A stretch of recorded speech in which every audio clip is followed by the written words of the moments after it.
मैं Kailash Singh Jadaun son of Shri Bhavani Singh Jadaun इस भारत धरा पे मेरा जन्म 1956 में हो गया। मेरी शादी 1974 में हुई। मैं मिलिट्री में 1975 में भर्ती हो गया। 1976 में प्रधानमंत्री इंदिरा गांधी का बॉडीगार्ड था। जयपुर खजानों को स्विट्ज़रलैंड भेजा गया। 18 बॉक्स 30 पेज की लिस्ट मेरे पास थी। मेरे वापस आते टाइम पे 14 संगातियों को पालम एयरपोर्ट पर शूट आउट कर दिया। पायलट ने साथ दिया। हम आगरा लैंड करके फरार हो गए। 1980 तक हमें खोजा गया। नहीं मिलने पर गांव में मृत सर्टिफिकेट जैसा पहुंचा दिया कि ये सैनिक जिंदा है या मरा है, देखते ही गोली मारेंगे, जिससे मेरे पिता की मौत हो गई। हमारे ससुर के द्वारा रुद्रमूली ब्रिगेडियर रणवीर सिंह को बताया गया कि कुंवर साहब के साथ ऐसा हुआ है, ये फरार हैं, इनको खोजा जा रहा है मिलिट्री के द्वारा, ये समर्पण करना चाहते हैं। तो उन्होंने कहा कि नहीं, हम छुपा करके बेज नंबर देंगे। जब इनके साथ इतना बड़ा हादसा हो गया तो हमें दूसरा बेज नंबर दिया आरटी पैरा का, और हम नासिक ट्रेनिंग करके आगरा में ज्वाइन किया। 1982 में हमारी गार्ड का जब ये पता चल गया कि ये सैनिक यहाँ पर है, तो हम पे पुणे आगरा रेड के लिए अम्नेशन गार्ड पर अटैक बोला गया। उसमें हमारे सैनिक शहीद हुए और हम जख्मी हालात में पुणे फरार हुए। 1984 में पीएम इंदिरा गांधी की मौत होने के बाद में 31/12/1984 को हमने मेजर धारीवाल के पास दिल्ली में समर्पण कर दिया। हमारे निर्दोष को उस मौत के बारे में समाचारों में पढ़ने को मिला, और हम तो 2 महीने के बाद में सरेंडर किए। उस पर हमारे ऊपर 84 के दंगाइयों का केस और 1 साल की कोर्ट मार्शल करते हुए आगरा फांसी घर में जेल दे दी गई। जेल काटने के बाद हमें अपना राज्य छोड़ के बाहर रहना है, ऐसा आदेश था 25 साल तक। 1985 में जेल काट के फांसी घर में 1976 में हम अपना गांव छोड़ के चले गए पुणे महाराष्ट्र, जहां पर 25 साल हमने रह करके मेहनत मजदूरी करके अपने बच्चों को पाला, और वहाँ के हम काफ़ी बड़े व्यापारी बन गए। हमें ये मनी लैंडिंग का पता चला और हमारा अज्ञातवास भी पूरा होने को हुआ। हमने पिता की मौत और वो 14 सैनिकों की शहादत के लिए अपने को अर्पण कर दिया। तेरा तुझको अर्पण क्या लागे मेरा। वो पर्दाफाश करने के लिए उनसे लोन लिया हमारी महाराष्ट्र की प्रॉपर्टियों के ऊपर, और हम राजस्थान आकर के सरपंची का चुनाव लड़े। 35,000 पुस्तक बाबा रामदेव की रैलियों में बांटी। नरेगा सत्य करने के लिए जयपुर में सरपंचों पर लाठीचार्ज कराया गया बोलने पर, और उसके बाद में जो कार्य हमने 2015 तक सरपंची के दौरान कराए, 25 साल अज्ञातवास काटने के आने के बाद में, उसके बाद हमारी ज़मीन जो गोचर थी 450 बीघा, उसको इन्होंने वन विभाग के अतिक्रमण में नरेगा द्वारा पेड़ लगा करके कर दिया।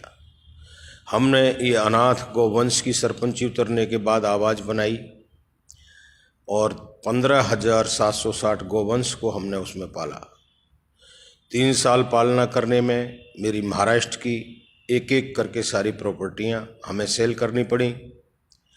कुछ उस दबाव में हमारे बच्चों के अपहरण और रोड एक्सीडेंट जैसे करा दिए गए, जिसमें मेरे बच्चों की 2 बार कारें, 2 बार एक्टिवा गाड़ी से मेरे बच्चे तीनों को आईसी में भर्ती कराना पड़ा, और एक बच्चे का मेरे का अपहरण कर लिया गया। मुझे त्राही त्राही कर दिया महाराष्ट्र से। राजस्थान में कांग्रेसी जो सरकार थी, उन्होंने हमारे ऊपर उल्टा एक्शन लेके कि आय से अधिक सरपंच खर्चा कर रहा है। हमारी एलएनटीओं को पकड़वाया, हमारे कार्यों को रुकवाया, हमारा समायोजन पंचायत का नहीं होने दिया, और सरपंची हमारे घर पे रखी रह गई। महाराष्ट्र की प्रॉपर्टी 3 साल गौपालना में उजड़ने के साथ साथ हमने प्रधानमंत्री श्री नरेंद्र मोदी जी के लिए PMOPG पर CBI जांच कराने के लिए अर्जी लगाई कि एक सैनिक जो अपना जीवन मृत सर्टिफिकेट होने के बाद में पुनः भर्ती होकर के इस देश को देता है, उसकी सत्य की आवाज़ पे कोई माई के लाल ने दूध पिया है, इस भारत धरा पे तो हमारी आवाज़ बने और हमारे उस चैतन्य स्वरूप आए परमात्मा जिसने मेरी आज तक रक्षा की है, उस कृष्ण वंश में मेरा जन्म हुआ है और वो चेतना मेरे साथ है कि इस धरा का नर नारी समानता अधिकार पर देश को कुछ दिया जाए और देश से विदेश तक संसार तक की तमाम उस पॉपुलेशन के लिए कुछ दिया जाए ताकि ये प्रजातंत्र संसार में राजनीति इस नर नारी का शोषण न कर सके। वो हमने नर नारी समानता अधिकार देने के लिए इस धरा की पॉपुलेशन 775 करोड़ आबादी के लिए 1-1 करोड़ रुपए भारतीय करेंसी डिजिटल संसार में ऑनलाइन की जाए और इस ट्वीट के ऊपर मैं तमाम पॉपुलेशन इस पृथ्वी लोक की जो आज 215 देशों की 775 करोड़ आबादी है, दोस्तों आप अपने बारे में तो सोचिए कि रजवाड़ों से लेकर के आज तक ये देश प्रजातंत्र की कर्म की लाठी देने के लिए ये सारा राजनीतिकपन रहा, बैंकों से लेन देन रहा, मंत्री पुत्रों के NGO बनते चले गए और रजवाड़ों से बड़ी प्रॉपर्टियां इन लोगों की हो गई। गरीब तो गरीब ही रहा, उसमें कुरीतियों के कारण इतने बड़े समाजवाद बनाना, रिजर्वेशनवाद करना, जातिवाद करना, इस हिंदुत्व के सर में जितने बाल उतने आड़ नाम बनाते हुए जर्जर कर दिया देश को। आज हमारे पंच प्रधान श्री नरेंद्र मोदी ने मेरी भारत धरा से संसार की उन तमाम आबादियों के लिए जन प्रेरणा देते हुए इस भारत धरा के सच्चे सपूतों की गिनती में अपने आप को शामिल करते हुए वर्ल्ड लीडर बनते हुए आज जो मेरी भारत धरा को अपघात दिया है, ऐसे कट्टरवाद और दुश्मनों को हमारे सेना के अध्यक्ष श्री रावत जी का निधन होना, मैं परिवार के साथ ये साजिश है और इस भारत ने कभी भी अपनी उस आत्मा को जब खोया है तो उसका जरूर CBI जांच कराते हुए न्याय के लिए, चाहे मरने के बाद में भी सजा दिया जाए, ऐसा कानून हमारी इस आस्था ने बनाया हुआ है कि दोषी को न छोड़ा जाए।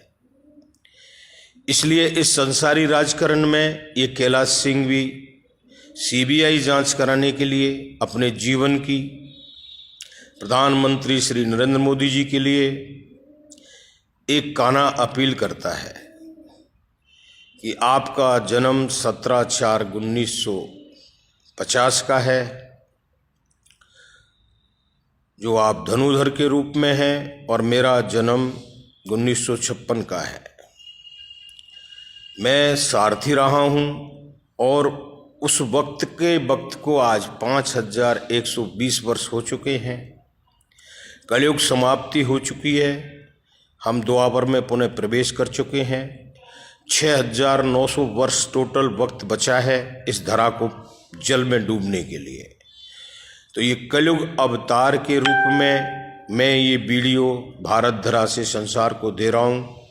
दोस्तों, हो सके तो इस न्याय के लिए आप सभी से मेरी ये अर्जी है, एक अपील है कि एक काना की जिसमें 29/11 को गौशालाओं को कोई फंड कंपनियों का न मिलना, गौशाला उजड़ना और इस काना को 3 साल गोकुल की परिक्रमा करते हुए लास्ट इस दिल्ली में आकर के PMOPG पे जाकर के हमें नहीं मिलाना, इस भारत धरा का बहुत बड़ा नुकसान हुआ है कि कोई माँ वो अपना नूर गंवाती हैं, जो इन पुत्रों को एक देशभक्त बनाती हैं और वो सच्चा भक्त बनाती हैं, लेकिन उनकी कभी सुनवाई न हो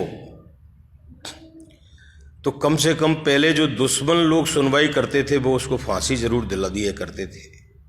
अगर हमारे अंदर कोई ऐसा दोष पाया जाए, ऐसा कुछ कलंक पाया जाए तो हमें चौड़ाई पर लटका के फांसी दे दी जाए, लेकिन किसी की सुनवाई न होना, ये घोर अंधकार से जगाने के लिए मैं पीएम श्री नरेंद्र मोदी जी के लिए कहना चाहता हूँ कि आपको इस भारत धरा का अस्तित्व रखते हुए, इस सनातन का अस्तित्व रखते हुए, इस संसार की मर्यादा को चैतन्य स्वरूप ऐसे जगाने के लिए इस सारथी का साथ देना चाहिए और तुरंत सीबीआई जांच करा करके मेरे सारे एविडेंस मेरे ग्राउंड पर हैं, मेरे नाम की जो भी प्रॉपर्टियां बिची हैं सब मेरे नाम पर हैं, और ये सब किस कारण हुआ है वो सब स्टोरी आपके सामने है।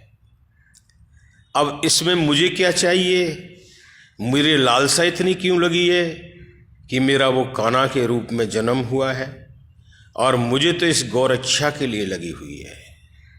तो मेरे 544 जिलों में 37 स्टेट भारत में मेरी तमाम जिला स्तर पे 5-5 हज़ार करोड़ के प्रोजेक्ट, मंदिर, गौशाला और स्कूल के भारत आयकर से 100 सदस्य गण के साथ ड्यूटी पे देते हुए ये तुरंत प्रदान किया जाए, ताकि हम इस हिंदुत्व की आस्था और इस अनाथ गौवंश की रक्षा करा सकें, वरना इस धरा को मैं जलमग्न कर दूंगा। विश्व युद्ध की तैयारियां भारत चालू करे, हमारे सेना प्रमुख जैसों की हत्याएं होना चालू हो जाएं और हम हाथ पे हाथ धर के बैठ जाएं, वो भारत का हिंदुत्व चैतन्य स्वरूप हमारी नंगी तलवारों को लेकर बैठा है। ये 587 रजवाड़ों को समर्पण करने के बाद ये प्रजातंत्र का जन्म हुआ, और उसमें उस मर्यादा का उल्लंघन होता रहे, ऐसा भारत हो जाए। वो भारत पीएम श्री नरेंद्र मोदी के टाइम पे कभी नतमस्तक नहीं होगा और दुश्मन को नहीं बख्शा जाएगा। रावत की सीबीआई जांच के साथ साथ इस कान्हा की भी जांच के आदेश स्वयं नरेंद्र मोदी जी दें और तुरंत संचार के माध्यम से मुझे न्याय दिलाएं। वंदे मातरम, जय हिंद। कैलाश सिंह जादौन यूट्यूब, फेसबुक पे ये वीडियो आपको मिलेगा। वंदे मातरम।